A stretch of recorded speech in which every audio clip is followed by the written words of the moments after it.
Barchaga assalomu alaykum. Hammaga kirib kelayotgan Qurbon hayit ayyomi muborak bo'lsin. Bizni Dilmuz oilamizda bilasizlar, mingdan ortiq xodimlar ishlaydi.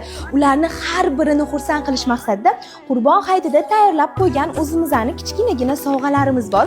Bugun barcha xodimlarimizga o'sha sovg'alarimizni ulashamiz. Hammaga kirib kelayotgan Qurbon hayiti muborak bo'lsin. Rahbarimiz Jahongir aka tomonidan sizlarga kichkina sovg'amiz bor. Bayram kuni ham oilalarda emas, aynan Dilmuz tanlab bizlar bilan bo'lganingiz uchun sizlarni o'zingizlarga alohida kattakon rahmat.